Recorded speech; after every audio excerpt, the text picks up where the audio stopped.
ఇటీవల 3 రోజుల నుంచి తుఫాను కారణంగా నెల్లూరు జిల్లా చుట్టుపక్కల కూడా భారీ వర్షాలు, 3 రోజుల పాటు ఎడతెరిపి లేని వాన.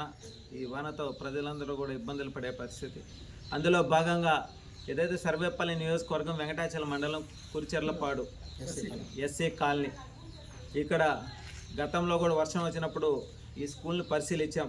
వర్షం వస్తే ఈ ఎలిమెంటరీ స్కూల్ 1వ తరగతి నుంచి 5వ తరగతి వరకు కనీసం 30 మంది పిల్లల దాకా ఎస్సీకి సంబంధించినటువంటి పిల్లలందరూ కూడా ఇక్కడ చదువుకునేటువంటి పరిస్థితి.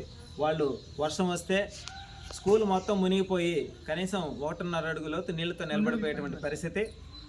అయితే వాళ్ళ పిల్లల తల్లిదండ్రులు వర్షం తగ్గిన తర్వాత ఆ నీళ్ళు ఎత్తిపోసుకుని ఆ స్కూల్లో మళ్ళీ యథావిధిగా క్లాసులు కొనసాగేటువంటి పరిస్థితి గతంలో కూడా చూసాం.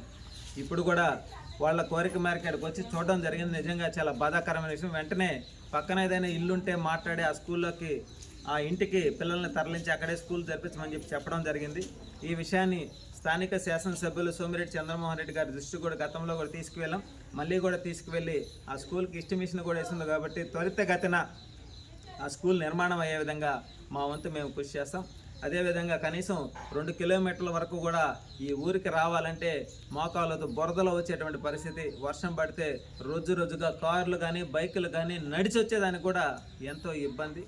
కాబట్టి ఆ రోడ్డు నిర్మాణం కూడా చేయాలని చెప్పడం జరిగింది. గతంలో కూడా చెప్పున్నారు. అయితే గత 5 సంవత్సరాలు వైసీపీ పాలనలో ఏ రోజు కూడా గ్రామాల్లోకి వెళ్ళి గ్రామాల ప్రజల పరిస్థితులు అడిగి తెలుసుకోవడం కానీ, స్కూల్ను సందర్శించడం కానీ, రోడ్లను సందర్శించడం కానీ, వాళ్ళ స్థితిగతులు అడిగి తెలుసుకోవడం కానీ, పేద గిరిజన కాలనీకి వెళ్ళడం కానీ చేసినటువంటి పరిస్థితి లేదు.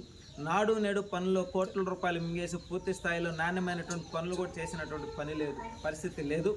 నేడు కూటమిలో భాగంగా కూటమి ప్రభుత్వం ఏర్పడి 1.5 సంవత్సర కాలంలో అనేక పనులను ప్రారంభించడం జరిగింది.